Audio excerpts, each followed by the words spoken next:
¿por qué, es funcional la selva pluvial tropical, ¿no?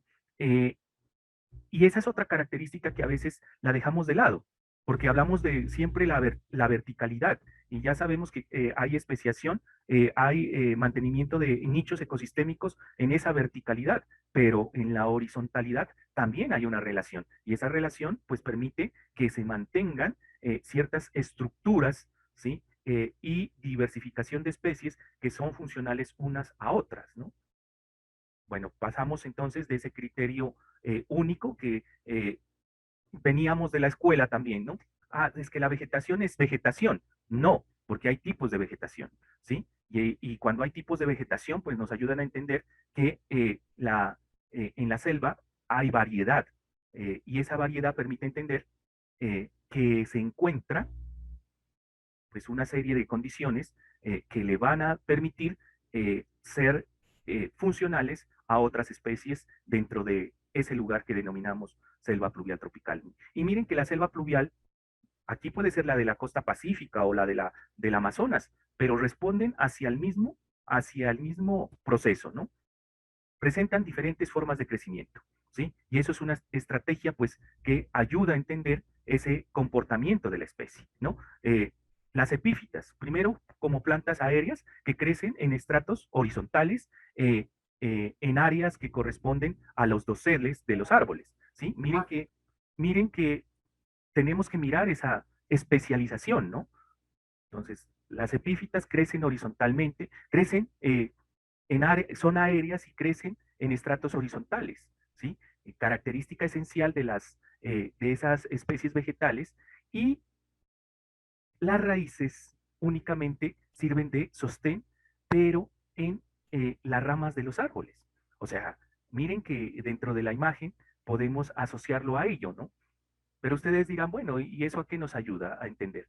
Miren que cuando nosotros hablamos de eso y cuando nosotros miramos la representación de, eh, de la condición de la vegetación de selva pluvial a través de imágenes satelitales, pues estamos mirando no únicamente un solo árbol, no únicamente una sola especie, estamos mirando varias especies y cómo están determinadas dentro de de la misma salud de la especie.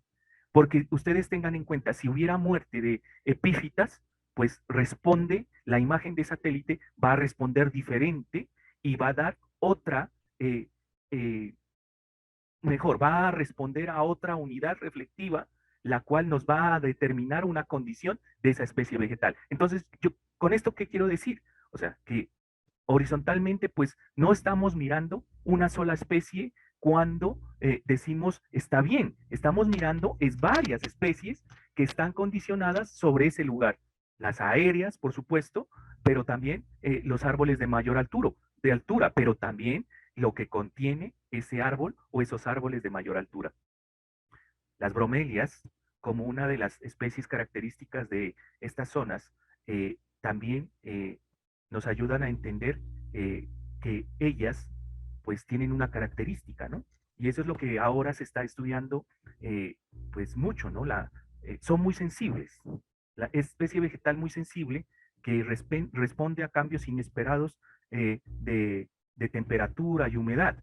Si la vegetación no estuviese saludable, esta especie llegaría a desaparecer y se ha convertido en un bioindicador de los trópicos, ¿no? De las zonas tropicales. Entonces, como una de las epífitas, pues que nos ayuda a comprender qué está pasando dentro de este lugar, ¿no? Pues ¿por qué? Porque ellas son las que están en altura, entonces se convierten en bioindicadores, ¿no? El color, los colores, cuando florecen o cuando no florecen, porque eso también, ¿no? Se identifica cuando nosotros hacemos el estudio radiométrico de una imagen, ¿no? Entonces estas especies vegetales responden a esos cambios bruscos de temperatura. Son un bioindicador que no puede establecérselo en otro lugar. Y por eso la selva pluvial se está volviendo como en eso, ¿no? En mirar cómo está el ambiente o cómo están los ambientes, y eso se reparte al globo terráqueo, ¿no? En la zona subtropical, intertropical. Bueno, las lianas, que son también otras especies vegetales asociadas a establecerse, ¿no? En la altura de los árboles, pero teniendo en cuenta que se convierten como en esa malla que entrelaza y que permite también el soporte de las ramas, ¿no? Miren que una epífita puede llegar a alcanzar diámetros de hasta 3 o 4 metros, ¿sí? De envergadura, una epífita, ¿sí? Eh, un quiche, lo que ustedes le denominan quiches, ¿no?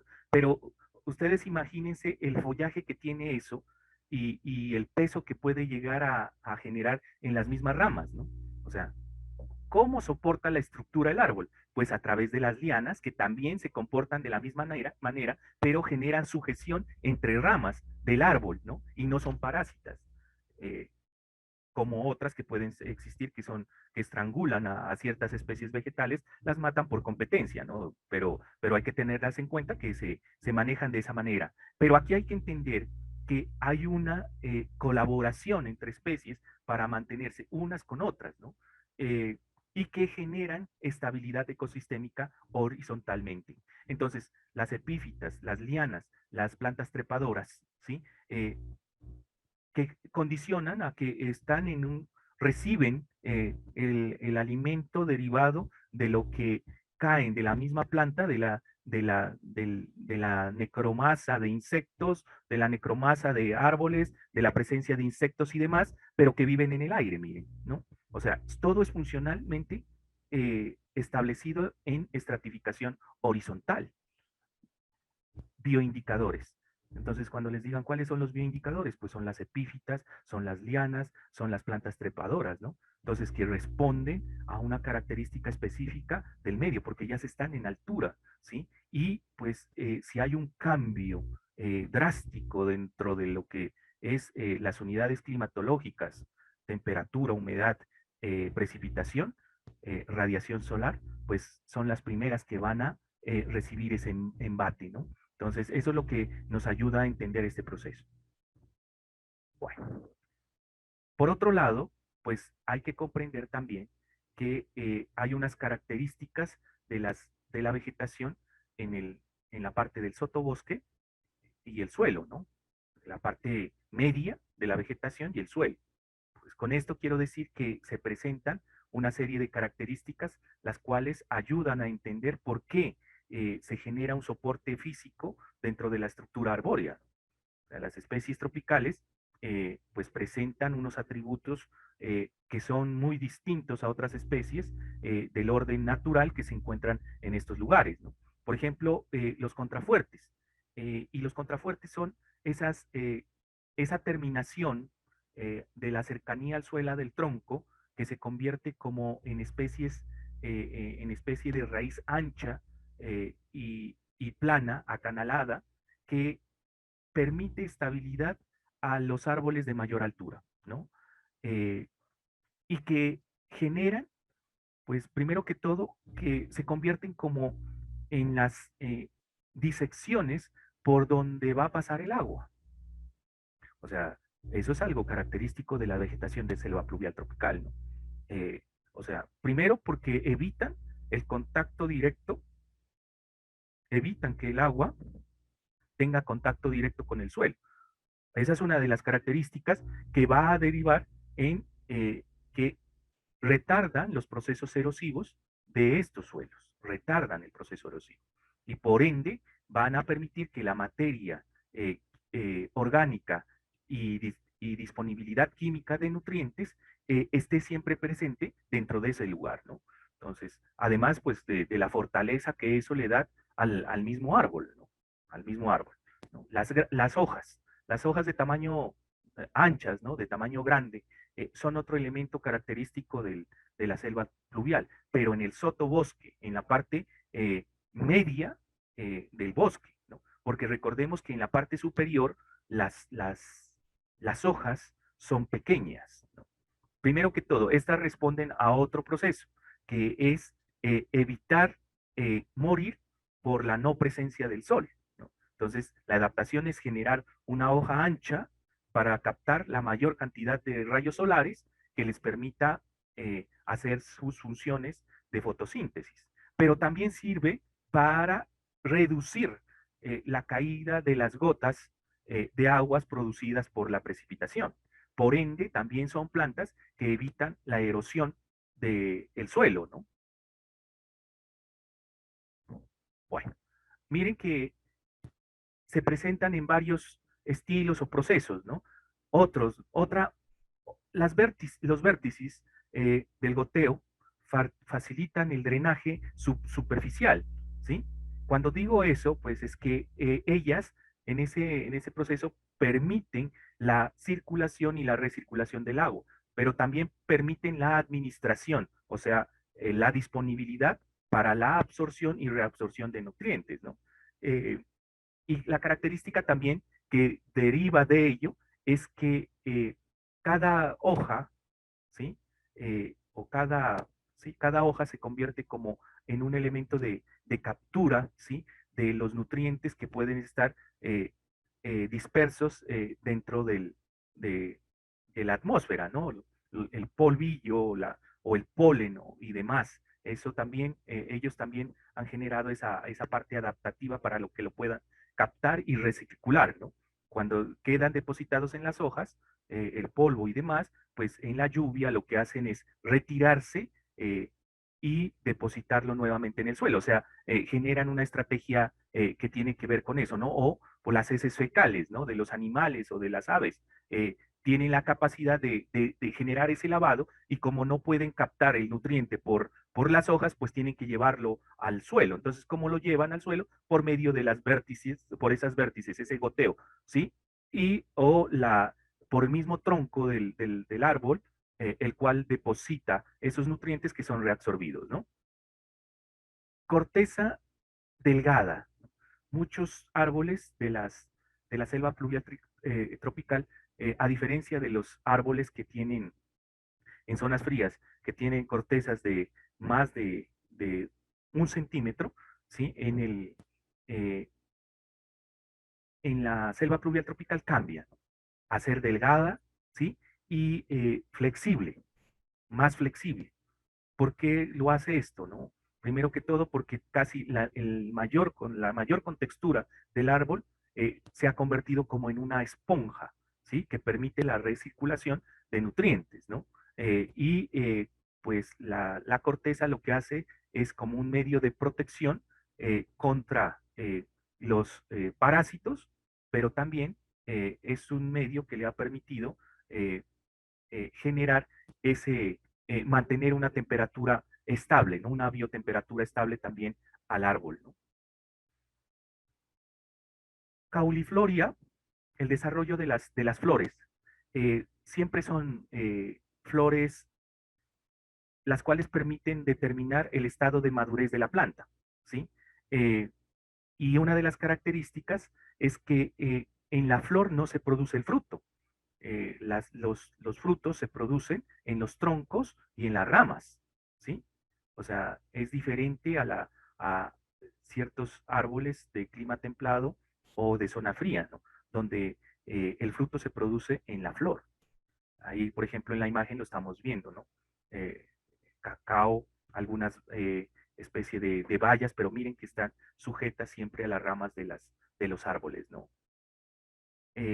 Grandes frutos carnosos que atraen pájaros, mamíferos e incluso peces. O sea, miren que en ciertas áreas del Amazonas, los peces, o sea, en el proceso de inundación de los ríos, ya sea el Putumayo o el mismo Amazonas, pues cuando desborda la vega del río, pues los peces salen a las orillas, ¿no? Y tienen contacto directo con los árboles. Pues es fuente de alimento de esos peces. Asimismo, acá también, ¿no? En la parte baja, en el Patianga o en la zona del Patía o en la zona del Mira, también se puede encontrar como esa relación. Bueno, entonces, miren que estas son unas características comunes a tener en cuenta. Y aquí miramos como el sistema radicular, ¿no? Lo que es la radícula. Miren la fotico que les estoy presentando, ¿no? Cómo está distribuida la vegetación y cómo puede llegar a tener como esos elementos, ¿no? Esos procesos dentro del, de la selva pluvial, ¿no? El sistema radicular de la vegetación de selva pluvial. Y eso también es funcional a la misma estructura que condiciona la misma vegetación dentro de la selva pluvial tropical. Las raíces tabulares, primero, pues hay que entender que son raíces tabulares o tablares, ¿no? Su nombre lo dice, son en forma de tabla, ¿sí?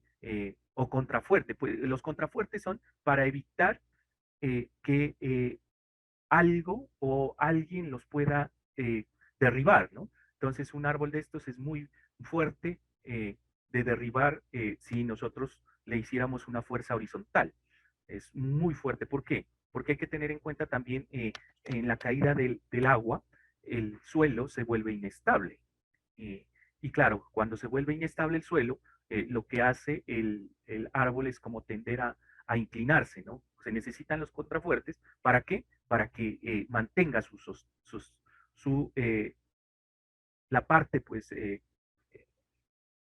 sus troncos estables, ¿no? Bueno, entonces, en forma de tablas, entonces las raíces siempre van a estar acanaladas y van a tener vértices que permiten ese proceso, ¿no? Son, miren como lo dice la gráfica, aletones, gambas o bambas, ¿no? Eh, son muy raras en las zonas templadas, pero son muy comunes en las zonas eh, pluviales, húmedas. Esas son las raíces tablares, ¿sí? Miren la envergadura que puede llegar a tener un árbol de estos, ¿sí? Eh, una ceiba, por ejemplo, este es característico de esas zonas, ¿no? Pero miren árboles pequeños que tienen esas zonas y cuando están en crecimiento, miren cómo pueden llegar a ser. O sea, árboles que pueden tener de diámetro, este perfectamente puede llegar a tener unos 5 o 6 metros Ujú. de envergadura, ¿no? Francisco. Una pregunta, cuando ahorita con el ejemplo que menciona de las raíces tabulares, mi pregunta es la siguiente, digamos que estos árboles en el ecosistema estén presentes y pues por ende, ¿no? Miramos el tamaño grande de sus raíces y eso pues significa la mayor absorción de nutrientes con el proceso debido que tienen en el suelo cuando existe la lluvia. Entonces, este proceso, digamos, de absorción de nutrientes no afectaría a las especies que se encuentran a su alrededor. No, mira que, y buena pregunta, Francisco, porque claro, pensamos que cuando los árboles de mayor tamaño ya hayan alcanzado ese porte, pues van a necesitar más cantidad de nutrientes. Pues no.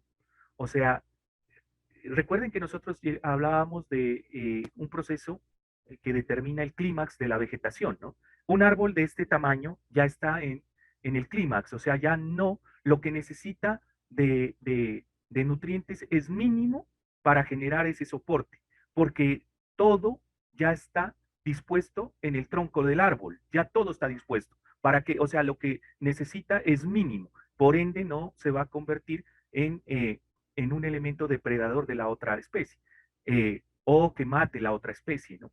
Y miren que alrededor de él, en los vértices, en las zonas donde él está, crecen otras especies vegetales que también ayudan como a ese soporte. Entonces, cuando hablamos de clímax, significa que han alcanzado su autonomía para vivir con lo mínimo, Francisco. Gracias, profe, muy amable. Sí, o sea, un árbol de estos, mientras que un árbol, miren, al contrario, ¿no? Al contrario de lo que sucede aquí en la zona fría, a partir de los árboles introducidos, ¿no?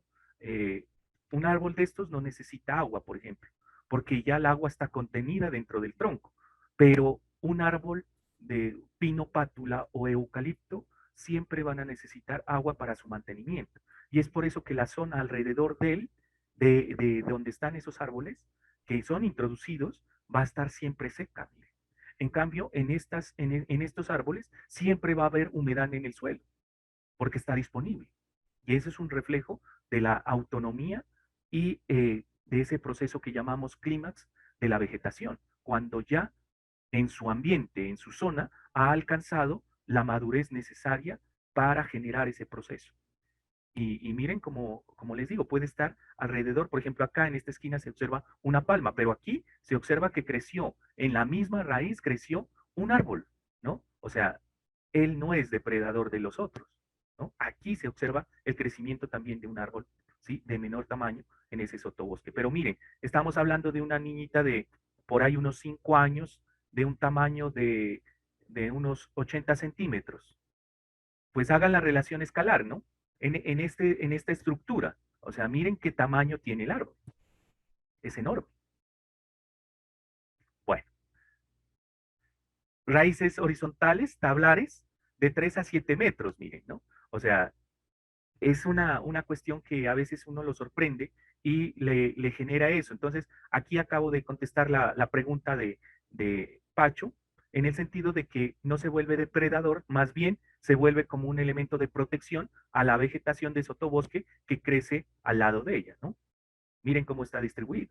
O sea, hay la vegetación de sotobosque que es más delgada, mientras que la primaria exuberante es más gruesa, más ancha y de mayor altura. Raíces pulcreas o zancos, ¿sí? Eh, Se les denomina raíces de adventicia, ¿no? Que surgen del tallo por encima del nivel del suelo y que ayuda al soporte de la planta, ¿no? O sea, eh, asocienla a un trípode, ¿no? O sea, pareciese que estuviera eh, suspendido en unos zancos, ¿no? Se les llama raíces zancudas también, ¿no? Son raíces visibles, eh, las cuales permiten sujeción y también determinan que la vegetación se pueda mover.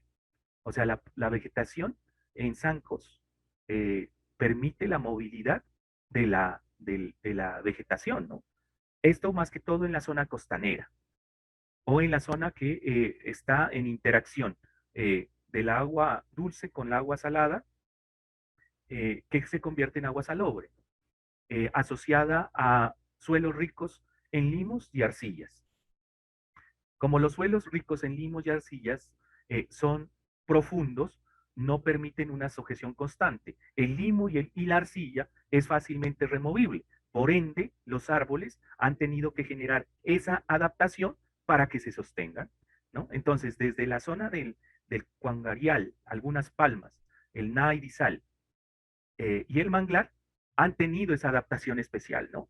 ¿Para qué? Para soportar también los procesos de inundación, ¿sí? Donde los troncos, pues para que eviten que se pudran, han generado esa adaptación a través de esas raíces en forma de zancos. Raíces columnares. Cuando yo les pregunte, pues ustedes ya saben, ¿no? Tabulares, fulcreas y columnares, ¿no? Las raíces columnares son raíces adventicias que sirven de soporte a las plantas, pero que crecen en zonas distintas del árbol. O sea, las raíces columnares proyectan la raíz desde las ramas hacia el suelo, no desde el suelo hacia las ramas, ¿no? O sea, uh, es al contrario de otros tipos de vegetación, ¿no? Estas permiten también que el árbol, el contexto del árbol, pueda sujetarse. Y miren, ¿no? Está, pues ahí pueden tener una imagen de cómo crecen este tipo de vegetación, ¿no? Y asimismo, cuando proyectan la raíz hacia el suelo, es que comienza a ampliarse el ancho del árbol, ¿no? En el contexto del ancho del árbol. Estas también generan sujeción y determinan, pues, albergan un espacio más amplio, el cual permite integrar la captación de nutrientes, ¿no? Bueno, Ok. a ver, Francisco.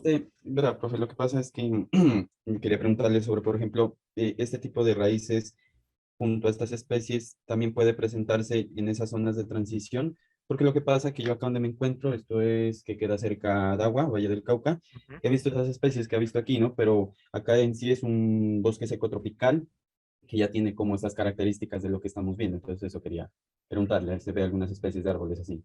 Sí, o sea, bueno, allá hay mucha ceiba, ¿no? Sí, Donde tú me señor. dices hay ceibas, entonces, y esas son características de tener este tipo de raíces. Eh, y creería que pertenecen a la zona de transición en la parte tropical, o sea que sí se pueden dar dentro de esa zona, porque si estamos hablando del Dagua, ¿sí estamos bien, Francisco? Sí, señor, zona de agua. Ujú. Si en la zona del Dagua, pues ahí comienza como a decir el límite de la área que deriva hacia la zona templada, ¿no? Y comienza a ser como pie de monte más bien, ¿no? Un pie de monte templado, cálido, asociado a que hay alta pluviosidad. En el Dagua hay mucha lluvia, ¿no es cierto, Francisco? Llueve, Sí, profe, unas lluvias llueve duras por acá. bastante, o sea, no creería que no es seco, es un clima húmedo y de lluvia constante. Yo pienso que a las 3 de la tarde, 4 de la tarde comienza a llover ahí. No sé, pues, y creo que en la mayor parte de los días. Sí, profe, es así acá el comportamiento de la Entonces, lluvia. sí, entonces esa es una adaptación de las ceibas que se han propagado o de este tipo de vegetación pluvial y que tienen como estas características, ¿no? Bueno, Vale, entonces, profe, gracias. bueno, y aquí quiero mostrarles entonces, miren eh, cómo podemos observar, ¿sí? La distribución, ¿no? Entonces, espacial de la vegetación de selva pluvial tropical. Y es importante tenerla en cuenta. Y ahí aquí en este gráfico les estoy mostrando eh, la distribución horizontal, pero también, o sea, perdón, la distribución horizontal, pero también la distribución vertical, ¿no? Miren, horizontal y vertical. Y en esto quiero que se den cuenta ustedes que este proceso, esos elementos de identificación, nos ayudan a entender o comprender que en un área, ¿sí? De 10 metros cuadrados, podemos encontrar estrato horizontal y estrato vertical. O sea, imagínense qué tan diversificado y especializado se convierte el ecosistema selvático pluvial. O sea, aquí, en este espacio, podemos encontrar unas 30 especies, ¿sí? Y es un espacio de 10 por 10 metros cuadrados, ¿no? O sea, en 100 metros, pues a la redonda, imagínense la diversidad de especies que podemos encontrar. En relación a ello, pues cada estrato, desde el suelo, pasando por el sotobosque, la parte media, el dosel y la capa emergente, pues podemos tener una rica diversidad ecosistémica. O sea, ya hablamos de especialización de la vegetación y esa especialización nos ayuda a entender su estado y su salud. Entre más diversidad haya, pues más salud va a haber en la selva pluvial tropical. Bueno, miren, aquí con esto quiero como generar como un resumen, ¿no? De ese proceso, ¿sí? Y me voy a atrever a leerlo, pues para que ustedes lo tengan en cuenta. Y yo creo que ahí queda explicado cómo es la mayor parte de elementos o procesos derivados de ella. En esta zona bioclimática, la cantidad de interacciones animal-planta es máxima, con muchas adaptaciones complejas para facilitar estas interacciones, incluyendo no solamente interacciones destructivas como en los herbívoros, sino también interacciones mutuamente beneficiosas, tales como la polinización y la dispersión de los frutos. Muchos grupos principales de aves, colibríes y otros, y mamíferos murciélagos que se alimentan en las flores son tropicales, al igual que la mayoría de las aves y mamíferos que se alimentan de frutas. Miren que en esa relación, pues hay un orden de dependencia, ¿no? Lo cual me permite la estabilización de los nichos ecológicos, ¿no? Estas especies viajan por todo el bosque en búsqueda de árboles que estén fructificando, sucediendo mucha interacción social dentro y entre especies. Los animales que permanecen en el suelo se benefician de la caída de los frutos maduros. Son comunes las interacciones complejas y con frecuencia coevolucionarias, con altos niveles de mutualismo y comensalismo. O sea, ahí está explicando que la selva pluvial hay una serie de relaciones e interacciones que son benéficas mutuamente y son necesarias que se presenten. El árbol produce los frutos, pero se necesita que se los coman las aves, ¿para qué? Para que puedan diseminarlos. La parte de, miren que son los árboles de selva pluvial, muchos en su actividad adaptativa son apolinizados, o sea, que no necesitan la polinización, sino por eso es que necesitan otro medio de reproducción. O sea, porque claro, cuando hay polinización, pues fácilmente pueden llegar el fruto, crecer en la flor y caer al suelo. Pero si sucediera eso, pues no soportaría la intensidad de lluvia, de humedad, de temperatura, por ende el fruto se destruiría. Entonces, aquí, ¿qué ha surgido con eso? ¿Qué evolución ha tenido? Pues que hay frutos muy carnosos, de corteza dura y que necesitan ser digeridos, proceso digestivo para ser depositados en el suelo y así puedan germinar. Por eso se ha generado esa capacidad, ¿no? de adaptación y dependen mucho de otras especies y no de las abejas como normalmente nuestras especies en clima frío o templado lo hacen, ¿no? Debido a la alta diversidad de especies, algunos grupos exhiben una diversidad de aspecto, grandes diferencias en apariencia, ¿no? Importante quizás como una medida contra la imagen de búsqueda de los depredadores para un reconocimiento rápido de la misma especie, ¿no? O sea, hay diversidad, pues para que también se genere como ese proceso de equívocos que son fundamentales o beneficiosos en la misma comunidad, ¿no? Aquí algunos ejemplos de la avifauna y de los mamíferos que existen en ese lugar. No me voy a concentrar en esto, por eso yo se los muestro únicamente, especies de aves, de monos, de murciélagos, frutícolas, monos frutícolas, aves frutícolas, ¿no? Bueno, esto gracias a biología, pues que me facilitó algunos de estos elementos también y se han colocado ahí, y algunos otros salieron de internet, ¿no? Babillas, peces y semillas, ¿no? Miren lo que les digo, ¿no? Las semillas que crecen y son de corteza dura, ¿no? Corteza dura que necesitan ser digeridas eh, para que germine. Bueno, entonces, en ese sentido, pues nosotros miramos que hay un ciclo biológico eh, en la vegetación de selva pluvial, ¿no? Miren dónde estamos nosotros. Miren que estamos en este sector. Y somos como externos, ¿no? A ese proceso. Eh, pero miren la interacción directa que tienen el ecosistema de selva pluvial.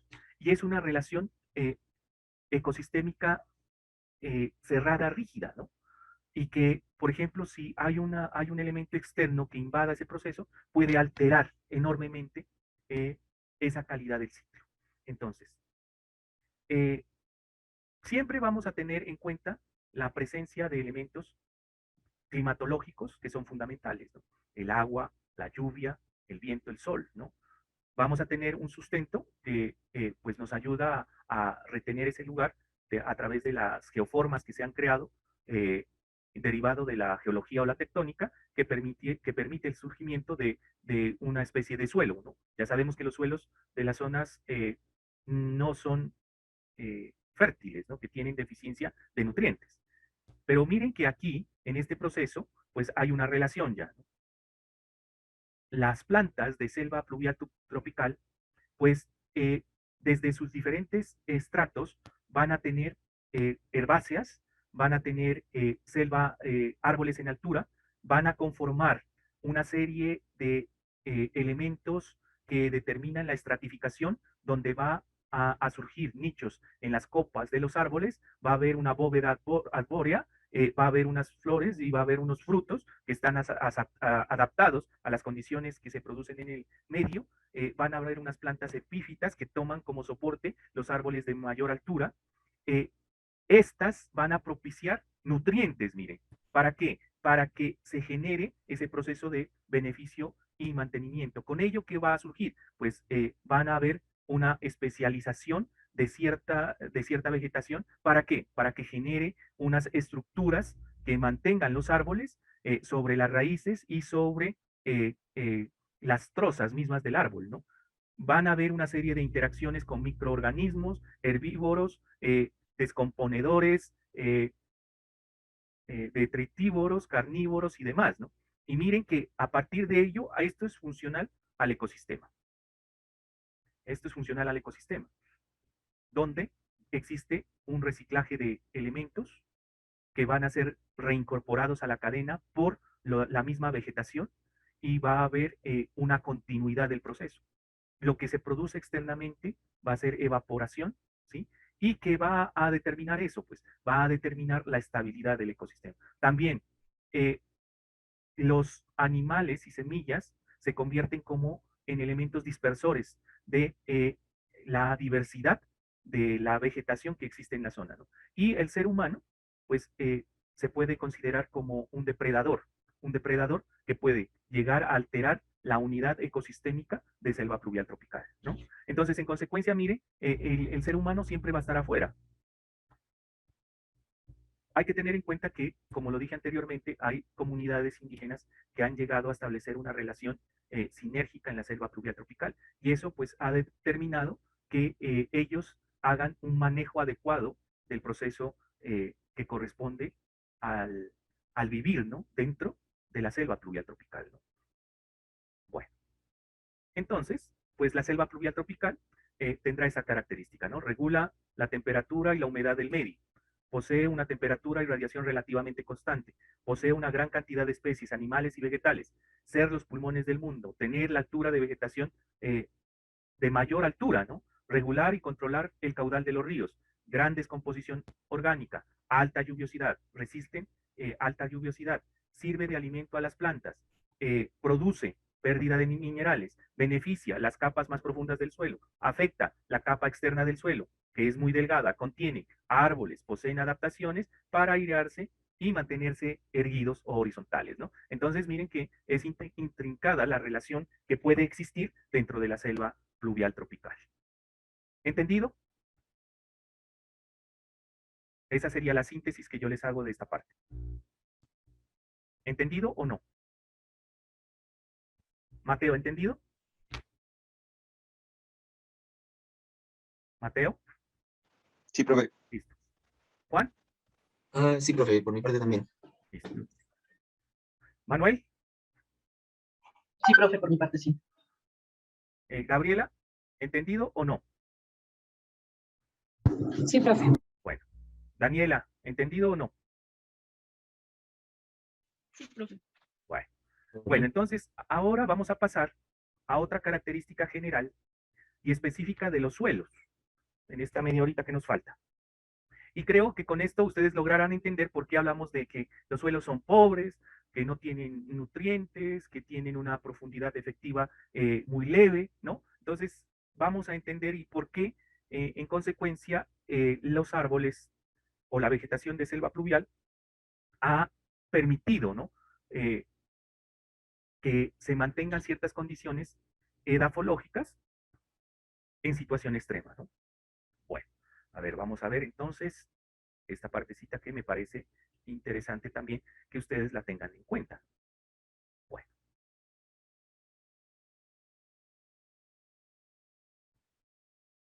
listo. Origen y evolución y composición de los suelos en la zona pacífica. Bueno, aquí hay que entender dos cosas. Como lo dice el mapa, nosotros estamos divididos por zonas, ¿no? Una zona que es occidental, la zona que corresponde al macizo y la zona que corresponde a los llanos, ¿no? Donde se incluye, pues, el Amazonas, ¿no? La zona amazónica, el trapecio amazónico. Pues ya sabemos que en la zona de los llanos está dividida, o esa zona plana está dividida por la selva amazónica, ¿sí?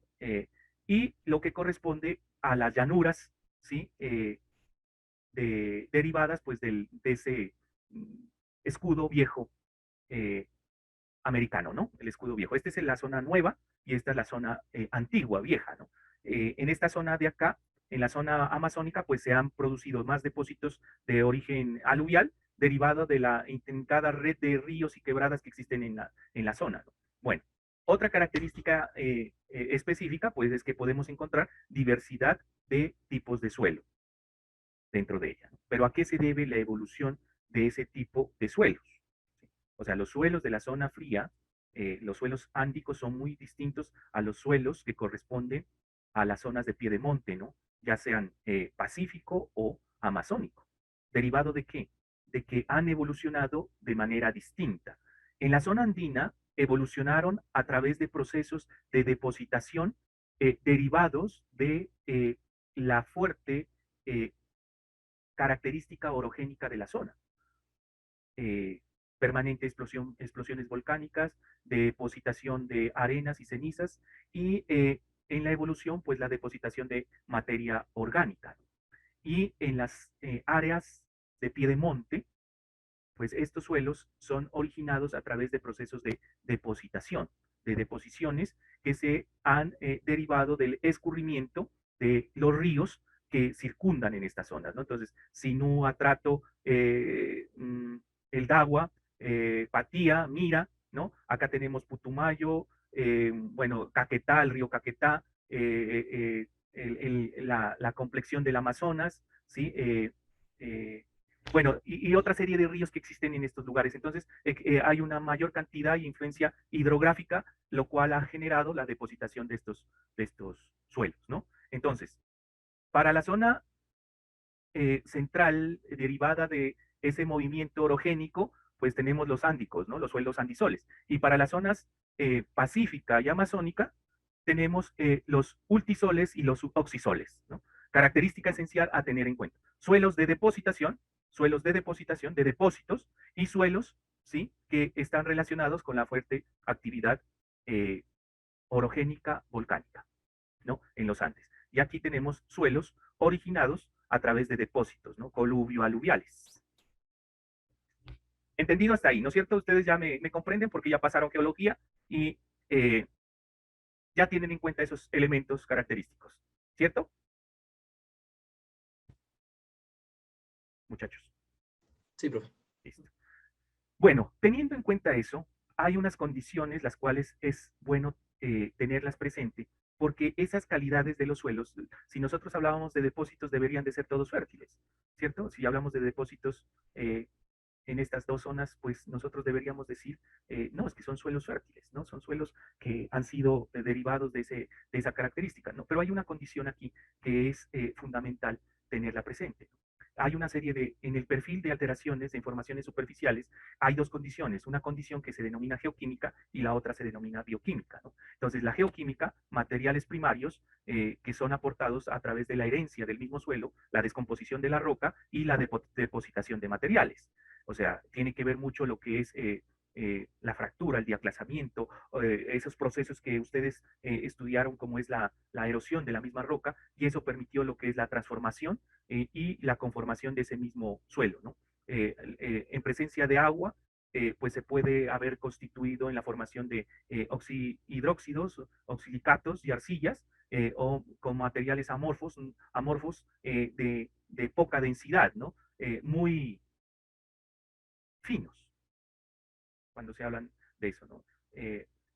Esos son procesos geoquímicos que le suceden a todo el suelo en su formación, a través de la descomposición de la roca, ¿sí? Y la incorporación de otros materiales, ¿no? Pero miren que ese proceso, cuando nosotros hablamos de la formación, se pueden producir alteraciones de ese mismo suelo. En las zonas que corresponden al Pacífico y a la zona amazónica, pues se produjo esa alteración de ese suelo derivado de la depositación. El lavado constante, asociado a las lluvias permanentes, pues hizo que esos suelos en depósito pierdan sus propiedades iniciales primarias, ¿no? O sea, y que de alguna manera determina que son suelos infértiles. El fuerte lavado, pues es un elemento que va a determinar la fertilidad del mismo, asociado a otras formas que derivarían de la morfoestructura y topografía de las áreas, ¿no? Áreas muy planas, ¿sí? Áreas de fuerte pendiente, áreas planas.